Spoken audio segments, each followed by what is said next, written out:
Welcome students, myself Rashmi Kalra and today's class for class 12th determinant topic exercise 4.2 हम कर रहे थे। इससे प्रीवियस टॉपिक में मैंने आपको बताया था कि विदाउट एक्सपेंडिंग डिटर्मिनेंट किस तरह से हम वैल्यू निकाल दें किसी भी मैट्रिक्स की। पहली बात मैंने आपको 4 प्रॉपर्टीज करवा दी थी। एक रिकॉल अगर हम करें सिंपल सी, तो पहला क्या था, पहली प्रॉपर्टी कि अगर किसी भी दो रोज को इंटरचेंज किया जाए, ठीक है, तो डिटर्मिनेंट वैल्यू में नेगेटिव आ जाता है। दूसरा, कोई दो रोज आइडेंटिकल हो तो उस डिटर्मिनेंट की वैल्यू 0 हो जाती है, उसकी डायरेक्ट आप 0 वैल्यू लिख सकते हैं। तीसरी प्रॉपर्टी थी कि अगर किसी का ट्रांसपोज लिया जाए डिटर्मिनेंट का, तो डिटर्मिनेंट की वैल्यू पे कोई फर्क नहीं पड़ता है। डिटर्मिनेंट के ट्रांसपोज और सेम, उस पे डिटर्मिनेंट वैल्यू पे किसी तरह का कोई असर नहीं पड़ता है। और फोर्थ वन जो सबसे इंपॉर्टेंट थी कि किसी भी रोज को किसी भी दूसरी रो में के मल्टीप्लाई करके आप ऐड या सब्ट्रैक्ट कर सकते हो, तो भी डिटर्मिनेंट वैल्यू पे कोई फर्क नहीं पड़ता है। ये 4 प्रॉपर्टीज पे बेस्ड ही हमने कुछ क्वेश्चंस करने स्टार्ट कर दिए थे, और मैंने कहा था कि बाकी 2 प्रॉपर्टीज जो है वो मैं लेटर ऑन आगे के क्वेश्चंस में करवाऊंगी जब हमें उसकी जरूरत पड़ेगी। अभी हम इन्हीं 4 प्रॉपर्टीज को पक्का करते हैं, जिससे कि हमारा पर्पस प्रैक्टिस से हो। ये नहीं कि प्रॉपर्टीज रट ली, उस रटने का कोई फायदा नहीं अगर मेरे को वो क्वेश्चन पे टाइम पे याद नहीं आई। तो प्रैक्टिस ही हमें जो है सिर्फ ये प्रैक्टिस हमें बताएगी कि कौन सा कहाँ अप्लाई करना है। तो इम्पोर्टेंट है अप्लाई करना, ठीक है। तो let's start exercise 4.2 question number 3 पे बात करते हैं हम। सिंपल है कि एक डिटर्मिनेंट आपको दे रखा है and we want to vanish it. हमें विदाउट एक्सपेंडिंग प्रूव करना है कि इस डिटर्मिनेंट की वैल्यू 0 है। यही क्वेश्चन है हमारा। तो सिंपल आप देख रहे हैं ये डाटा कुछ बड़ा है, तो इसको थोड़ा सा छोटा कर लेते हैं, उसके बाद देखेंगे। तो मैंने आपको बताया एक और बात जो मैंने रिकॉल करवानी थी कि इसमें जो है रोज और कॉलम के ऑपरेशन साथ साथ लग सकते हैं। तो देखते हैं, मैं इस डाटा को छोटा करना चाह रही हूँ, तो operation C3 become C3 minus, मैं C2 को कुछ से मल्टीप्लाई करके इसमें से सब्ट्रैक्ट करूँ ताकि ये डाटा छोटा हो जाए और मेरे को कैलकुलेशंस आसान हो जाए।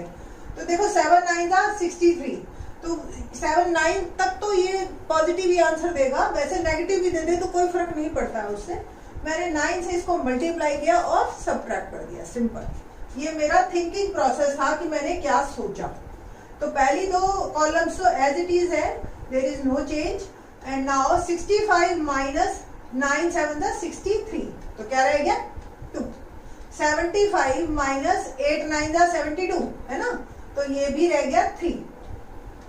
86 माइनस 9 9 81 5। और अब ध्यान से देखिए C1 और C3 आइडेंटिकल है। C1 and C3 are identical, so determinant value is G। यहाँ आपका क्वेश्चन खत्म हो जाता है, बट आप अगर इसको फर्दर और देखना चाहते हैं, करना चाहते हैं, तो आप एक और ऑपरेशन लगा सकते थे, C1 become minus C1 minus C3। अब देखिए आप C1 में से C3 सब्ट्रैक्ट करते जाओ, 0 0 0, और बाकी 2 एज इट इज, है ना। तो आप यहां से भी आप लिख सकते थे ऑल द एलिमेंट्स, मतलब आप क्वेश्चन को ऐसे भी खत्म कर सकते हो और ऐसे भी वाइंड अप कर सकते हो। All the elements of C1 are 0, so determinant is 0, है ना आसान। नाउ क्वेश्चन नंबर 4 देखते हैं। 1 1 1 BC CA A B plus B C plus C A plus, ये है, और इसकी हमें प्रूव करनी है कि वैल्यू 0 है। अब एक बात आपको एक टिप दे रहे हैं कि अगर कोई 3 न्यूमरल्स या वेरिएबल्स आपके घूमते हैं, तो टेकन प्रोडक्ट वाला जो है आपको पता है 2 2 का सिस्टम में क्या बनता है, A B B C C, घूम घाम के यही बनेगा। अब देखिए ध्यान से, आप A B A C दे रखा है, B C B C B ये दे रखा है, C ये दे दिया, ओके ना, तो एक ऑपरेशन लगाती हूं मैं, C2 become C2 plus C3। क्या लगाया? C2 become C2 plus C3, तो 1 1 1 और ये आ गया BC plus AB plus BC। दिखाई दे रहा ना आपको? Same CA plus BC plus B और AB plus CA plus C। अब आपको एक प्रॉपर्टी और थी जो हमने बतानी थी कि पूरी डिटर्मिनेंट में किसी भी एक रो या किसी भी एक कॉलम में से आप कॉमन ले सकते हो, या आप किसी भी एक नंबर से मल्टीप्लाई भी कर सकते हो या डिवाइड भी कर सकते हो। तो पूरा मैट्रिक्स से नहीं होगा, पूरी एंटायर जो है या तो पूरी रो होगी या पूरा कॉलम होगा। अब ध्यान से देखिए, ये आप देख रहे हैं सेम टर्म है, सिर्फ टर्म्स आगे पीछे घूम रही हैं, AB AC और ABC, यही है ना। इसको आप कॉमन ले सकते हो, ठीक है। तो taking common AB plus BC plus CA from C2, ठीक। तो ये क्या बन गया? 1 1 1, ये भी 1 1 1, AB plus BC plus C, ये कॉमन ले लिया मैंने। और ये आ गया आपके पास A B plus C, B C plus A और C A प्लस B। यहां तक कोई भी प्रॉब्लम हो तो बताइए, समझ आ रहा है या नहीं आ रहा? एक बार दोबारा देख लीजिए, मैं ये रब कर देती हूँ ताकि कोई कंफ्यूजन क्रिएट ना हो। देखिए क्वेश्चन ये था, हमारे को दो के कॉम्बिनेशन मिल रहे थे, एक ऑलरेडी पढ़ा था, मैंने सिंपल तीनों का कॉम्बिनेशन इकट्ठा कर दिया। अब इसमें से ये कॉमन ले लिया, तो यहाँ पे जब ये कॉमन निकला तो यहाँ 1 1 1, और अब आप देख रहे हैं कि C1 और C2 आइडेंटिकल हो गए। आइडेंटिकल होते ही इस डिटर्मिनेंट की वैल्यू क्या हो गई? 0। तो C1 and C2 are identical, so AB plus BC plus CA, और ये डिटर्मिनेंट की वैल्यू 0, 0 इंटू समथिंग, तो दैट इज आवर आंसर। इस तरीके से आपको एक एक स्टेप फॉरवर्ड आना है कि उसको चाहे छोटा कीजिए, चाहे उसको बराबर कीजिए, जैसे भी मर्जी कीजिए। और आपने इन प्रॉपर्टीज की हेल्प से जब आप करते हैं तो विदाउट एक्सपेंडिंग आप डिटर्मिनेंट की वैल्यू निकाल सकते हैं। फिफ्थ क्वेश्चन को, क्वेश्चन नंबर 5 एक्सरसाइज का हमारा डिपेंड करता है प्रॉपर्टी 5 पे, कि एक मैंने आपको 4 प्रॉपर्टीज इस वीडियो की शुरुआत में ही रिकॉल भी करवाई थी, या इससे पहले वाली वीडियो में बताई थी। अब जो है आज हम 5वीं प्रॉपर्टी कर रहे हैं, और ये जो प्रॉपर्टी है ना ये बहुत इंपॉर्टेंट है। और एक क्वेश्चन देखिए कैसा आएगा, उससे पहले प्रॉपर्टी थोड़ा सा डिस्कस करते हैं। कहते हैं इफ सम और all elements of a row और column of a determinant are expressed as is sum of like this a1 plus lambda 1, a2 plus lambda 2 और a3 plus lambda 3, ये है, ठीक है। और ये b1 b2 b3 c1 c2 c3। अब आप लाइन पढ़िए, इफ सम और ऑल एलिमेंट्स ऑफ ए रो, किसी एक रो या किसी एक कॉलम के कुछ ऐसे एलिमेंट्स हैं जो सम ऑफ 2 टर्म्स दिखाई दे रहे हैं, then the determinant can be expressed, इसमें और इसमें कोई फर्क नहीं है, sum of 2 different distinct determinants like a1 a2 a3। पहला एलिमेंट मैंने ले लिया इसमें c1 c2 c3, ओके, और प्लस lambda 1 lambda 2 lambda 3 और b1 b2 b3 c। अब आप चाहे इसको एक्सपेंड कीजिए, इसको एक्सपेंड कीजिए, दोनों की डिटर्मिनेंट वैल्यू का सम, और इसको अलग से एक्सपेंड करो, ये सेम आएगा। आप चाहे करके देख लेना।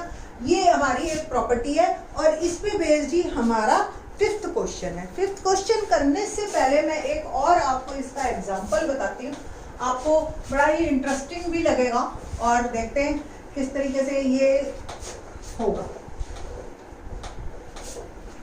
क्वेश्चन है हमारे पास, find the value of, show that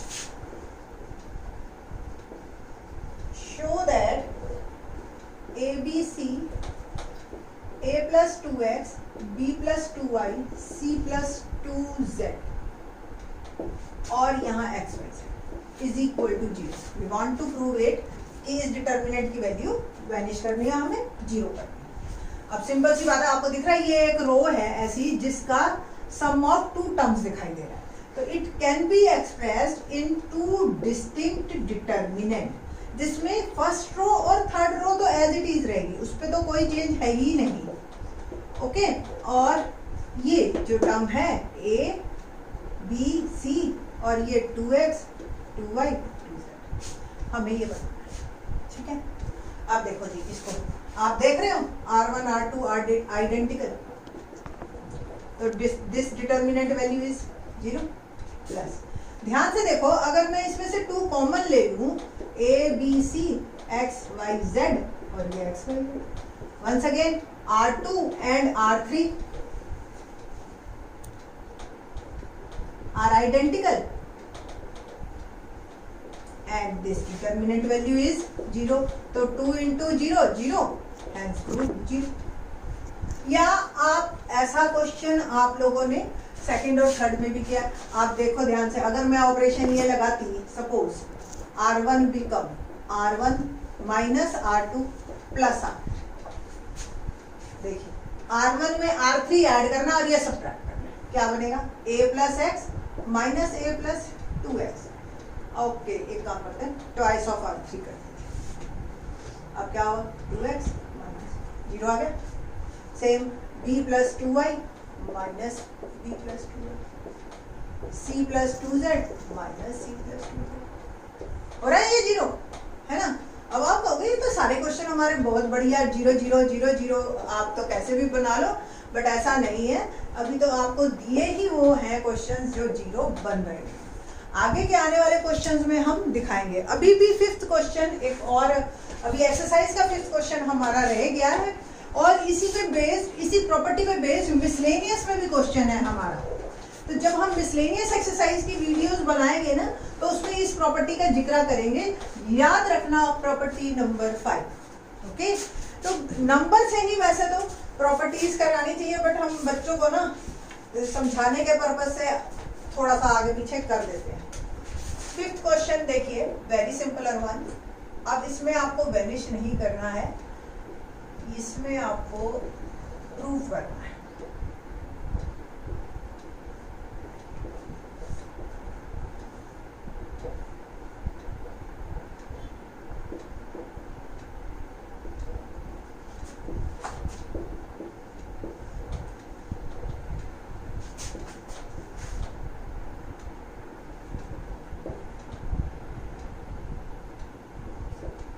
देखिए, अब मैं क्या करूंगी, इसको मैंने APX बनाना है, APX A B C, ये ABC है, ये PQR पे, ये X1Z। एक प्रॉपर्टी बनाते हैं, R1 become R1 plus R2 plus R। देखिए 2A आ गया, 2B 2C, तो 2 कॉमन ले लूं, बाकी एज इट इज।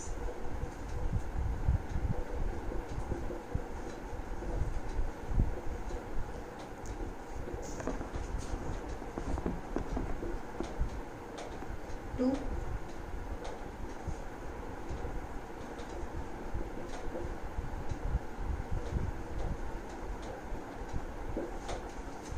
ना 2 common, A plus B plus C, P plus Q plus R, X plus Y plus Z, C plus A, R plus P, Z plus X, A plus B, P plus Q और X plus Y। ना क्या आएगा अब हमें, देखिए ध्यान से, इसमें से ये सब्ट्रैक्ट करूं, B आ जाएगा, R1 बिकम, या R2 become R2 minus R। पहली वाली एज इट इज,